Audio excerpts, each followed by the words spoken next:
యవనస్తులముగా దేవుని సన్నిధిలో ఈ విధముగా కూడుకొని ఉండుట, దేవుని వాక్యం పట్ల ఆసక్తి కలిగి ఉండుట బహు ధన్యకరమైన విషయం. మనం దేవుని సన్నిధిలో ఎంతగా మన సమయాన్ని గడుపుతూ ఎంతగా ఆయన మాటలు వినడానికి మనం ప్రయాసపడి ఆశతో మనం వస్తామో అంతగా ప్రభు మన హృదయాల్ని తృప్తిపరిచేవాడుగా ఉంటున్నాడు. యవనస్తులైన వారికి అనేకమైన సందేహాలు, యవనస్తులైన వారికి అనేకమైన శోధనలు, యవనస్తులైన వారికి అనేక విధమైన ఆకర్షణలు, మిగతా వారికి, లోకంలో ఉండే వారికి, లేక పెద్దవారికి, లేకపోతే వాక్యము తెలిసిన వారికి, బయట వారికి, వారందరికంటే ఎక్కువగా క్రీస్తులో అప్పుడప్పుడే ఎదుగుతున్న యవనస్తులు, లేకపోతే బలపడిన వాళ్ళు కూడా యవనస్తులుగా ఉన్నప్పుడు వారికి వచ్చే శోధనలు, వారికి వచ్చే డౌట్స్, వారికి వచ్చే రకరకములైన సాతాను యొక్క పనులు, ఆలోచనలు బహు భయంకరమైనవి. వాటిని ఏ విధముగా తప్పించుకుంటూ, ఏ విధముగా దేవుని సన్నిధిలో మనం ఎదుగుతూ సాతాను పైన విజయము కలిగి ఏ విధంగా మన ఆత్మీయ జీవితాన్ని జయ జీవితంగా మార్చుకోగలమో దేవుని వాక్యంలో నుండి కొన్ని మాటలు, లేకపోతే కొంతమంది వ్యక్తులను మనం గమనిస్తూ వెళ్తే మనము వాస్తవంగా స్థిరపరచబడతాం మన ఆత్మీయ జీవితంలో.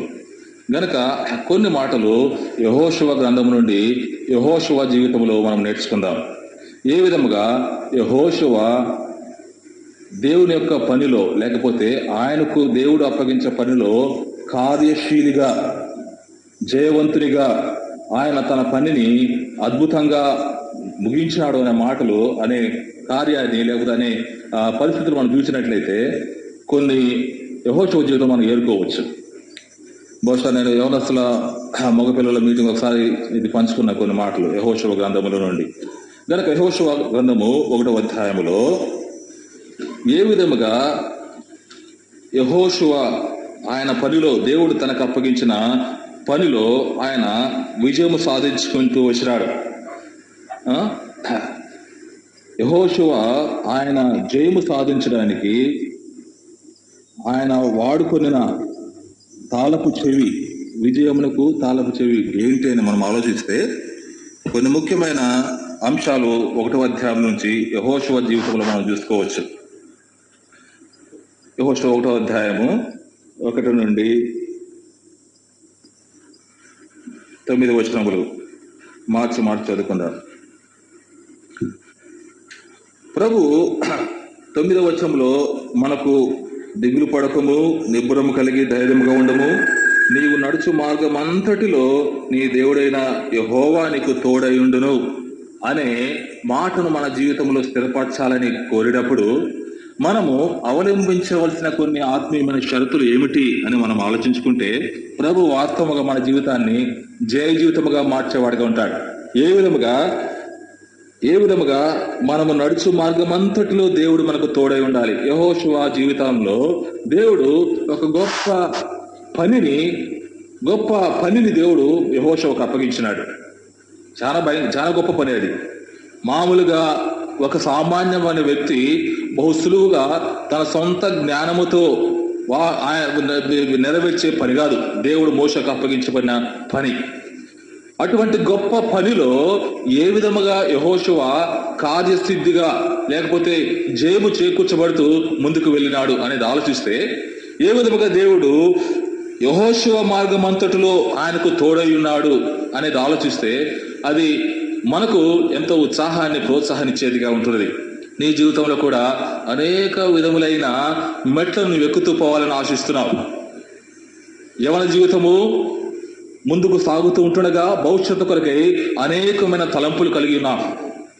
మన చదువు విషయంలో, మన భవిష్యత్తు విషయంలో, మన వివాహం విషయంలో, లేకపోతే మన రాబోయే ఆ దినముల కొరకై అనేక విధమైన తలంపులు కలిగి ఉంటున్నాం.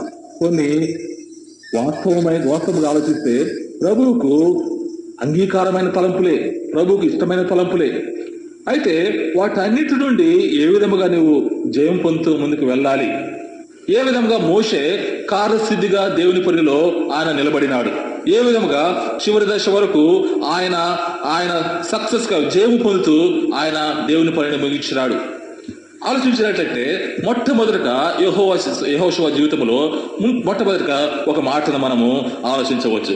మొట్టమొదటిగా యెహోషువ జీవితంలో దేవుని యొక్క ఉద్దేశము ఏమిటో, దేవుని యొక్క సంకల్పం ఏమిటో యెహోషువ గుర్తెరిగినాడు. అది మొట్టమొదటిది.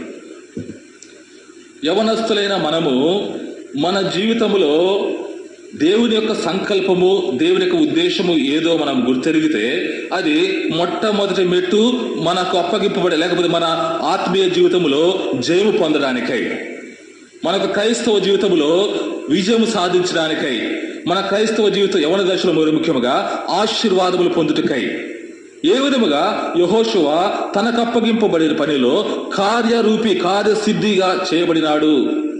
దేవుడి యొక్క ఉద్దేశాలని తన జీవితంలో ఆయన గుర్తించినాడు. ఎక్కడ ఉంది అది? మొదటి అధ్యాయంలో మొదటి 1-2 వచనంలో చదవండి. యొక్క ఉద్దేశము ఏమిటా అని ఆయన తనకు తానుగా ప్రశ్నించుకున్నప్పుడు దేవుడు 2వ వచనంలో, కాబట్టి యెహోషువ నీవు లేచి నీవును నీ జనులందరూ ఈ యోర్దాను నది దాటి నేను ఇశ్రాయేలుకి ఇచ్చిన దేశంకు వెళ్ళుడి. ఇది యెహోషువ జీవితంలో దేవుడు కలిగి ఉన్న ఉద్దేశము. నీవు లేచి నేను నీకు చూపించబోయే దేశములో, ఇశ్రాయేలుకు నేను ఇవ్వబోయే దేశంలోనికి నీవు వెళ్ళాలి. ఇది నా యొక్క ఉద్దేశము, ఇది నా యొక్క తలంపు నీ జీవితం పట్ల. గనుక నీవు నా ఉద్దేశములను, నా సంకల్పములు గ్రహించిన వాడిగా నీవు లేచి యోర్దాను నదిని దాటి ఆ యొక్క దేశములకు నీవు వెళ్ళాలి. ఇది యెహోషువ విషయంలో దేవుని యొక్క ఉద్దేశం. ఆయన గమనించినాడు, నన్ను ఎందుకు దేవుడు ఏర్పరచుకున్నాడు, నాకు దేవుడిచ్చిన పనిని నేను ఏ విధముగా విజయవంతము చేయాలి, ఏ విధముగా దాన్ని ముగించాలి, ఏ విధముగా దాన్ని నేను సంపూర్ణముగా ప్రభువుకు, దేవునికి సంతృప్తి కలిగే విధముగా దాన్ని నేను ముగించాలి ఆలోచిస్తూ ఉంటుండగా ప్రభు తన ఉద్దేశము నా జీవితంలో ఇది అని ఖచ్చితంగా చూపించినాడు. నేను నిన్ను ఎందుకు ఏర్పరచుకున్నాను, నీవు ఫలానా దేశానికి నీ వెళ్ళాలి. నేను నిన్ను ఎందుకు ఏర్పరచుకున్నాను, నీవు నదిని దాటాలి. నేను నిన్ను ఎందుకు ఏర్పరచుకున్నాను, నా యొక్క ఉద్దేశము ఫలానిది ఇది అని ప్రభు యెహోషువకు చూపిస్తూ వచ్చినాడు. నీ యొక్క జీవితంలో ఎప్పుడైనా ప్రభువును, ప్రభువా నా యొక్క భవిష్యత్తు విషయంలో నీ ఉద్దేశం ఏమిటి అని ఎప్పుడైనా అడిగినావా? ప్రభువా నీ యొక్క సంకల్పం ఏమిటి, నేను ఏ నది దాటాలి, నేను ఏ దేశంకు వెళ్ళాలి, నా యొక్క స్టడీస్లో నేను ఏ సబ్జెక్ట్ తీసుకోవాలి, ఏ ఉద్యోగం కొరకు నా యొక్క తలంపును నేను కేంద్రీకరించాలి, నీ యొక్క ఇంటిలో నాకు అప్పగింపబడిన ఆ యొక్క తలాంతు ఏమిటి, నేను ఏ శ్రేష్టమైన ఈవిని, ఏ బహుమానాన్ని, ఏ తలాంతును పొంది నీ యొక్క ఇంటిలో సేవ చేయాలి, ఆ విషయంలో నీ ఉద్దేశం ఏమిటి? అనేకమైన విధమైన తలాంతులు దేవుని ఇంట్లో ఉన్నవి. అయితే అన్ని తలాంతులలో నీవు చేయబెట్టి నీవు ఆ విధముగా చేయాలని దేవుని ఉద్దేశం కాదు, అన్ని కూడా ఇవ్వవచ్చును. అయితే నీకు అప్పగింపబడిన ఆ ఉద్దేశము, ఆ యొక్క తలాంతు ఏమిటో దాని విషయంలో నీవు ప్రభువుని ఎప్పుడైనా అడిగినావా? కనీసము నీ సొంత భవిష్యత్తు విషయంలో, దేవుని ఆత్మీయమైన తలంపుల విషయం పక్కన పెట్టండి, తర్వాత ఉందా. కనీసము నీ యొక్క సొంత జీవితం విషయంలో, నీ యొక్క సొంత భవిష్యత్తు విషయంలో, నీ సొంత ఇంటి విషయంలో, నీ సొంత చదువు విషయంలో ప్రభువా నీ యొక్క సంకల్పం ఏమిటి, నేను నీ బిడ్డను కదా. నీవు యెహోషువకు ఏ విధముగా జయము చేకూర్చినావో, ఏ విధముగా యెహోషువ జయము పొందుతూ సక్సెస్ ని, విక్టరీని అని చూచినాడో, నా జీవితంలో కూడా నేను జయము పొందాలని నువ్వు ఆశిస్తున్నావు కదా. అయితే నా జీవితంలో నీ ఉద్దేశం ఏమిటి, నా చదువులో నీ ఉద్దేశం ఏమిటి, నా యొక్క వివాహంలో నీ ఉద్దేశం ఏమిటి, నా యొక్క ఎడ్యుకేషన్లో నీకు ఉద్దేశం ఏమిటి? యెహోషువకు దేవుడు ఖచ్చితంగా చూపించినాడు, నేను చూపించబోయే దేశంలోనికి నీ వెళ్ళాలి, ఆ యొక్క నదిని దాటాలి. ఆయన యోనా వలె మరి తిరిగి నేను ఈ దేశానికి పోవచ్చు కదా, లోతు వలె ఆ పర్వతం మీద దగ్గర ఉంది, ఈ పర్వతం తప్పించుకొని పొమ్మంటే ఈ పర్వతము నాకు దగ్గరలో ఉంది, నన్ను అక్కడికి పోని. ఆయన ఆ యొక్క భయంకరమైన ఉగ్రత నుండి తప్పించుకోవడానికి మార్గము చూపిస్తూ ఉంటే, దేవుని యొక్క ఉద్దేశాన్ని ఆయనకు ఖచ్చితంగా చూపిస్తూ ఉంటే, నేను అది ఎక్కలేను, ఆ పర్వతము నాకొద్దు, అది చాలా ఎత్తైనది, అది గరుకులు కలిగినది, అది ఎత్తు పల్లాలు కలిగినది, నా యొక్క గాయములు, నా యొక్క పాదములు గాయపడతాయి, నేను అలసిపోతారు, దగ్గరలో ఉండబడిన ఈ పర్వతం మీద నన్ను పంపించు. అనేకసార్లు యవనస్తులము ఎట్లని అనుకుంటాం మనం. దేవుడు ఒక్కోసారి ఆయన ఉద్దేశం అడుగుతాం. వాస్తవంగా కొంతమంది అడగకుండా ఇదే ఉద్దేశమని పోయేవాళ్ళు కొంతమంది ఉన్నారు. కొంతమంది ప్రభువును వాస్తవంగా అడిగి పొందేవారు ఉన్నారు. ప్రభువా నీ ఉద్దేశం ఏమిటి అని అడిగినప్పుడు ఆయన నీకు ఫలానా ఉద్దేశం నాదని చెప్పినప్పుడు దాన్ని వద్దు ప్రభువా, ఇది వద్దు, నేను ఇక్కడికి వెళ్ళలేను, ఇది ఎందుకు చేయకూడదు, ఇది నా జీవితంలో ఎందుకు నీవు ఇవ్వకూడదు అని ఆయన యొక్క ఉద్దేశాన్ని మార్చడానికి ప్రయత్నం చేసేవారు ఉంటాం యవనస్తులు మనం. కొంతమంది అడగనే అడగరు, కొంతమంది అడిగి ఆయన చూపించిన ఉద్దేశాన్ని ఆయన మార్చడానికి ప్రయత్నిస్తారు. కొంతమంది యథార్థముగా ఆయన ఉద్దేశాన్ని ఎరిగి కష్టమైనప్పటికీ యోర్దాను నది, యోర్దాన్ అనగా యోర్దాన్ అంటే యోర్దాన్ అంటే ఎవరు చెప్పలేదా మీకు? యోర్దాను నది అంటే ఏంటి? మరణానికి, వాస్తవం అది మరణానికి సాదృశ్యమైనది యోర్దాను నది. అనగా యెహోషువ నా ఉద్దేశములు నీ జీవితంలో ఏంటంటే నేను చూపించబోయే ఆ దేశముకు నీవు వెళ్ళాలి. అయితే ఆ దేశము నీవు వెళ్ళక మునుపు నీవు యోర్దాను నదిని దాటాలి. మరణము నుంచి నీవు వెళ్ళాలి, శోధన జయించుకుంటూ వెళ్ళాలి. ఆ యొక్క ఎత్తు పల్లాల నుంచి నువ్వు వెళ్తూ ఉండాలి. అది నీకు కఠినముగా ఉండవచ్చును, అది నీకు దుఃఖము కలగవచ్చును, నీవు హేళనకు గురి కావచ్చును, అనేకులు నిన్ను అపహాస్యము చేయవచ్చును. అయినప్పటికీ నేను చూపించబోయే ఆ దేశములో నీవు ప్రవేశించి నా ఉద్దేశములు నీ జీవితంలో నెరవేర్చబడడానికై నీవు యోర్దాను నదిని దాటాలి. కనుక మొట్టమొదటిగా యెహోషువ జీవితంలో దేవుని యొక్క సంకల్పం ఏమిటో, దేవుని ఉద్దేశం ఏమిటో గమనించినాడు. లోతు దేవుని యొక్క ఉద్దేశము గమనించినప్పటికీ, దేవుడు తన ఉద్దేశాన్ని బయలుపరిచినప్పటికీ ఆయన ఉద్దేశమును మార్చాలని ప్రయత్నం చేసినాడు. వద్దు ప్రభువా, ఆ పర్వతం మీదకి నేను వెళ్ళలేను ప్రభువా అన్నాడు. తర్షీషు వద్దు ప్రభువా, నేను నినివే వద్దు, నేను తర్షీషుకి వెళ్తానన్నాడు. దేవుని యొక్క ఉద్దేశం ఆయన చెప్పినప్పటికీ వినకుండా. గనుక దేవుని యొక్క ఉద్దేశాన్ని కనుగొన్న నీవు నేను మన జీవితంలో విజయానికి మొదటి మెట్టు మనం ఎక్కినట్లు లెక్క. పౌలు కూడా గ్రహించినాడు ఏంటి ఆయన జీవితంలో దేవుని యొక్క ఉద్దేశము. చూడండి, పౌలు గలతీ రాసిన పత్రిక 1వ అధ్యాయం 1వ వచనం. కాబట్టి నేను అపోస్తలుడైన పౌలైన నేను ఆయన చేత మనుషులు ఏర్పరచుకున్నాను, ఆయన కొరకే ఏర్పరచుకున్నాను. మనుషుల ఉద్దేశం బట్టి కాదు, మనుషులను బట్టి కాదు, వారి యొక్క అధికారం బట్టి కాదు, కానీ నేను యెహోవా దేవుని ద్వారా నేను ఆయన యొక్క పని కొరకై నేను ఉద్దేశించబడినాను, ఆయన ఏర్పరచబడినాను. దేవుని యొక్క ఉద్దేశము పౌలు జీవితంలో ఆయన గమనించినాడు. గనక మొట్టమొదటిగా మన జీవితంలో విజయమునకు మొట్టమొదటి కీ ఏంటంటే, మెట్ ఏంటంటే మనము దేవుని ఉద్దేశాలని మన జీవితంలో గ్రహించడానికి మనం ప్రయాసపడాలి. ప్రభుని అడగాల, ప్రభువా నీ ఉద్దేశం ఏమిటి, ఈ విషయంలో నీ ఉద్దేశం ఏమిటి, ఆ విషయంలో నీ ఉద్దేశం ఏమిటి, ఫలానా పరిస్థితిలో నీ సంకల్పం ఏమిటి, నా పట్ల బయలుపరచు. ఈ విధముగా వ్యక్తిగత జీవితంలో నీవు ఆయన ఉద్దేశం కొరకు ప్రయాసపడుతూ ఆత్మీయముగా కూడా ప్రభువా ఆత్మీయముగా నా జీవితంలో, నీ యొక్క ఇంటిలో, లేకపోతే నా యొక్క కుటుంబంలో ఏ విధముగా నీ యొక్క సేవ చేయాలి, ఏ రంగములో నన్ను నీవు సిద్ధపరచాలని ఆశిస్తున్నావు, ఏ తలాంతును నీవు నాకు ఇచ్చి నీ యొక్క ఉద్దేశాన్ని నెరవేర్చాలని నీవు ఆశిస్తున్నావు. ప్రభువుని అడగాల. యవనస్తులైన వారికి దేవుడు అనేక తలాంతులు ఇచ్చి ఆయన నీ జీవితాన్ని ఆశీర్వదించి తద్వారా ఆయన మహిమ పొందాలని ఆశిస్తున్నాడు. కనుక నీ యొక్క తలాంతు ఏమిటో కూడా ప్రభువు నీవు అడిగి పొందాలి. శ్రేష్టమైన అనేకమైన వరములు ఉంటున్నవి. పౌలుకు నిన్న మనం అనుకున్నాం, అనేక విధములైన నాకుండే కృపావరములు అన్నాడు, బహువచనం ఉపయోగించినాడు. నాకుండే కృపావరములు అనేకములు పౌలు కలిగి ఉన్నప్పుడు మరి దేవుని బిడ్డలమైన మనకు ఒక వరమైన కలిగి ఉండాలి కదా. ఆ వరం ఏమిటో ఎప్పుడైనా ప్రభువును అడిగినామా? ప్రభువా నా యొక్క తలాంతుల విషయంలో నీ ఉద్దేశం ఏమిటి, ఏ తలాంతులు నేను ఏ విధముగా ఉపయోగించాలి, ఏ తలాంతులు నువ్వు నాకు ఇవ్వాలని ఆశిస్తున్నావు, నువ్వు ఇచ్చిన తలాంతులు నేను ఏ విధముగా వినియోగించాలి. దేవుని యొక్క ఉద్దేశము, సంకల్పము మనము మన జీవితంలో నెరవేర్చడానికి, తెలుసుకోవడానికి ప్రయత్నించవలసిన వారముగా ఉంటున్నాం. ఇది మొట్టమొదటిది.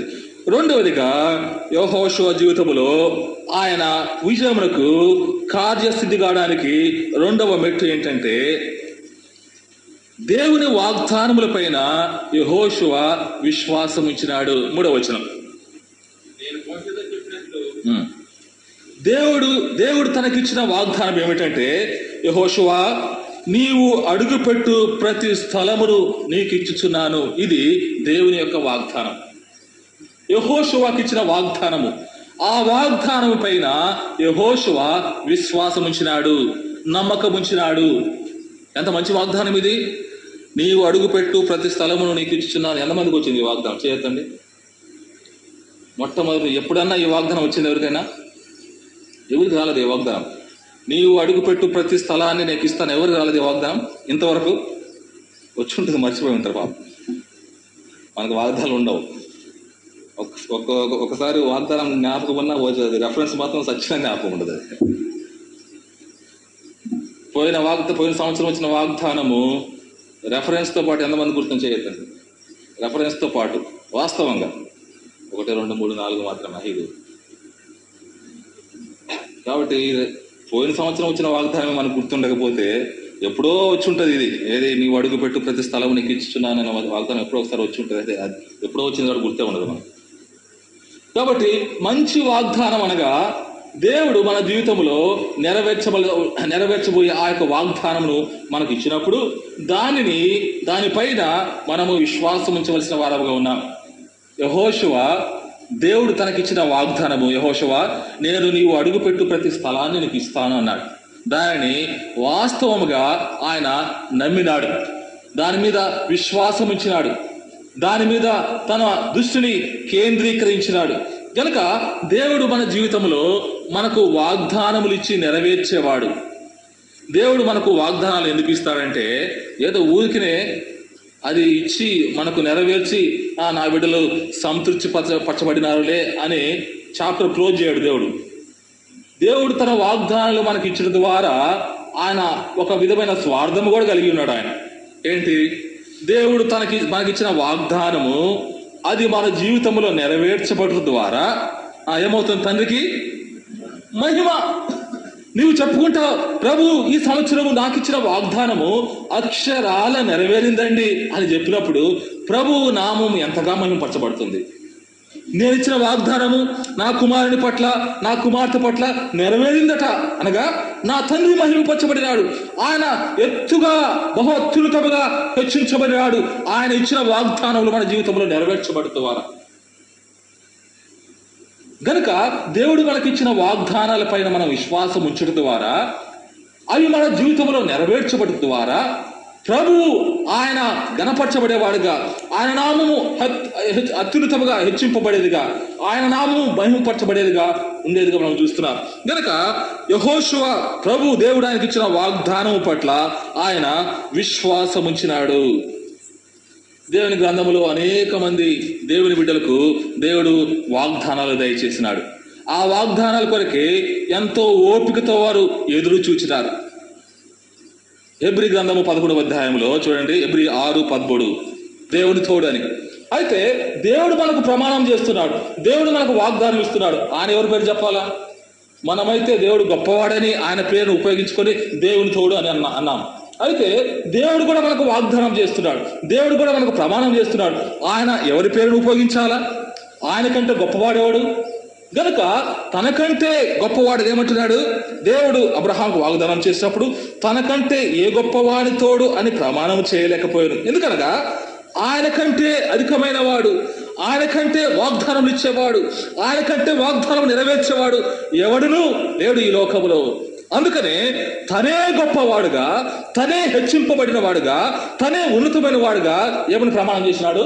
తన తోడు అని ప్రమాణం చేసినాడు. తన తోడు అనగా నన్ను మించిన దేవుడు, నాకంటే అధికమైన దేవుడు, నాకంటే గొప్ప దేవుడు ఇంకా ఎవరూ లేరు కనుక నా తోడు నీకు ఈ వాగ్దానం ఇస్తున్నాను. మనకిచ్చే వాగ్దానాలన్నీ ఎవరి తోడు ప్రమాణం చేసిస్తున్నాడు? దేవుని తోడు ప్రమాణం చేసిస్తున్నాడు మనకు.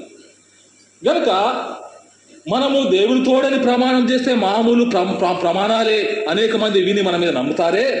అయితే దేవాది దేవుడు పరలోకము నుండి తన తోడు అని చెప్పి ఇచ్చే వాగ్దానాలపైన మనం ఎంతగా విశ్వాసం ఉంచాలా? యెహోషువకు దేవుడిచ్చిన వాగ్దానము, నేను నీకు చూపించి అడుగుపెట్టు ప్రతి స్థలాన్ని నేను ఇస్తానంటే గుడ్డిగా నమ్మేస్తున్నాడు ఆయన. అది దేవుని బిడ్డలు, యవనస్తులు, రక్షణ పొందిన వాళ్ళు చేయవలసిన కార్యము వారి హృదయములో. దేవుడిచ్చిన వాగ్దాన్ని గుడ్డిగా నమ్మడమే. ఆయన నాకు ఈ వాగ్దానం ఇచ్చినాడు, ఆయన నెరవేర్చగలడు గనక అబ్రహాం నిశ్చయముగా నిన్ను ఆశీర్వదించును, నిశ్చయముగా నిన్ను విస్తరింపజేస్తున్నా అని చెప్పాను. చెప్పినప్పుడు అబ్రహాం ఏం చేసినాడు? 15వ వచనంలో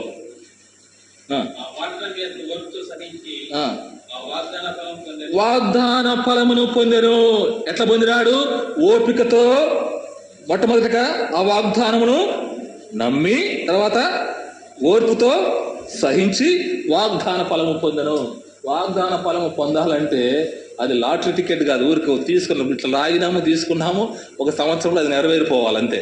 అట్లా వచ్చేది కాదు. అది వాగ్దాన ఫలము నువ్వు పొందాలంటే వాగ్దానమును మొట్టమొదటిగా నమ్మి, తర్వాత ఓపికతో సహనముతో ఎదురు చూడాలా. ఊరికే నాకు వాగ్దానం నా జీవితం నెరవేరలేదంటే అయిపోలే.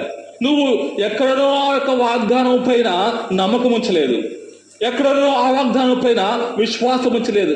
ఒకవేళ విశ్వాసం ఉంచినావేమో కానీ దాని కొరకు ఓపికతో నీవు ఎదురు చూడాలి. అబ్రహాంకు వాగ్దానం ఇచ్చిన తర్వాత కనీసము ఎన్నేళ్ళు పట్టింది? అబ్రహాం 25 ఏళ్ళు, కొన్ని సంవత్సరాలు ఆయన వాగ్దానము నెరవేర్చడానికి సమయం పట్టింది. ఆ సమయం వరకు అబ్రహాము ఏ విధంగా ఎదురు చూసినాడంటే ఆదికాండం చూడండి, వచ్చిన 18వ అధ్యాయం వచనం. ఈ సందర్భంలో అబ్రహాముకు ఈ కనబడిన ఈ యొక్క దేవదూతలు వారికి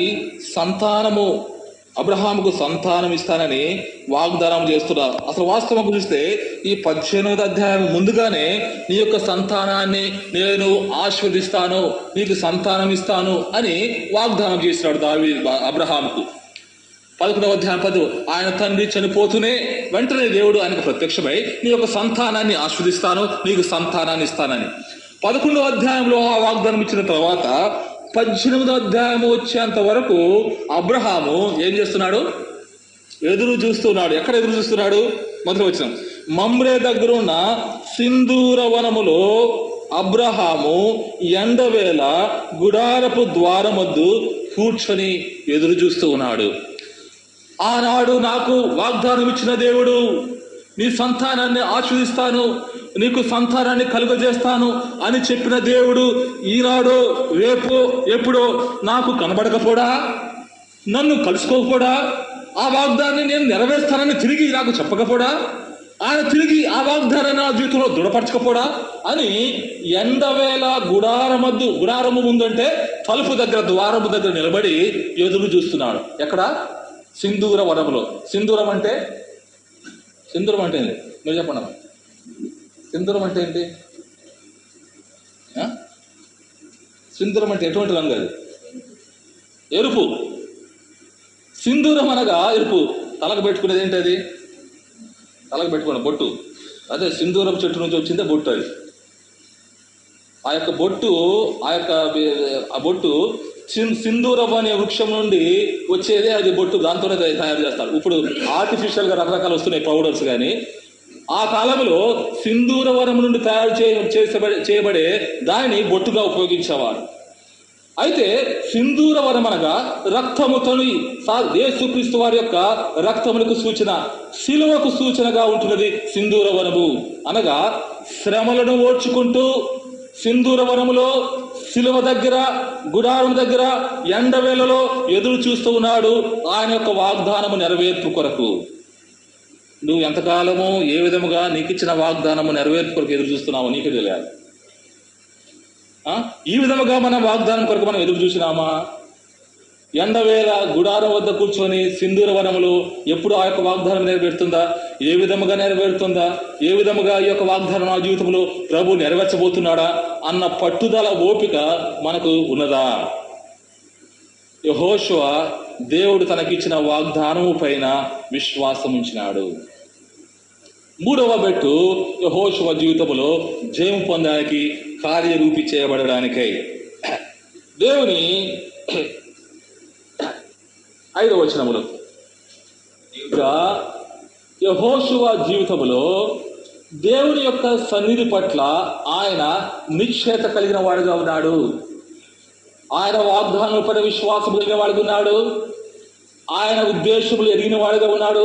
మూడవదిగా దేవుని సన్నిధి పట్ల ఆయన నిశ్చయత కలిగిన వాడుగా ఉన్నాడు. ఏంటి ఆ నిశ్చయత? దేవుడు అన్నాడు, నిశ్చయముగా నేను నీకు మోషేకు తోడై ఉండునట్లు నీకు తోడై ఉండును, నీతో ఉండును, నీ వెంట నేను వచ్చేదను, నీకు సహాయపడుదును, నా సన్నిధి నీకు తోడుగా ఉండును అని చెప్పిన దేవుని యొక్క సన్నిధి పట్ల ఆయన నిశ్చయత కలిగి ఉంటున్నాడు. ఆయన సంపూర్ణమైన అష్యూరెన్స్ కలిగి ఉంటున్నాడు. దేవుడు నాకు మోషేకు తోడై ఉండునట్లు నాకు తోడై ఉంటానన్నాడు కదా, నా సన్నిధి నీకు తోడుగా ఉండునని చెప్పినాడు కదా, గనుక ఆయన సన్నిధి నాకు తోడుగా ఉంటుంది.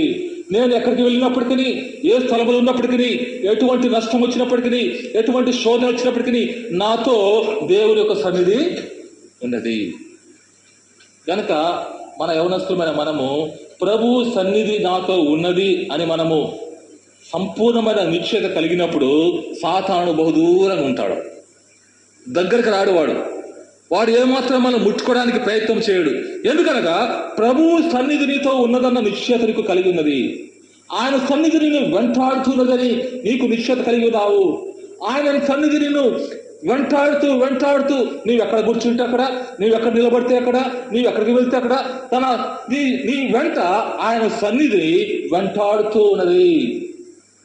ఆయన సన్నిధి వెంటాడేది, ఆయన సన్నిధి మన వెంబడి నడిచేది, ఆయన సన్నిధి మనకు తోడుగా ఉండేది. దావీదు ఏమంటున్నాడు, దేవా నీ సన్నిధి విడిచి నేను ఎక్కడికి వెళ్ళగలను? ఆకాశంలోకి ఎక్కిపోదునా, లేకపోతే సముద్రపు అగాధములకు దిగిపోదునా, అక్కడ కూడా నీ సన్నిధి నాకు ఉన్నది. గనుక దేవుని బిడ్డల పట్ల, దేవుని బిడ్డలతో ఆయన సన్నిధి నిరంతరము వారితో నడిచేదిగా ఉంటున్నది. ఆ సన్నిధిని గుర్తెరిగిన వారు ఆ సన్నిధి లేకుండా ఇంటిని వదిలి బయటకు వెళ్ళరు. ఆ సన్నిధి లేకుండా ఆహారం దిగదు, ఆ సన్నిధి లేకుండా నిద్ర రాదు.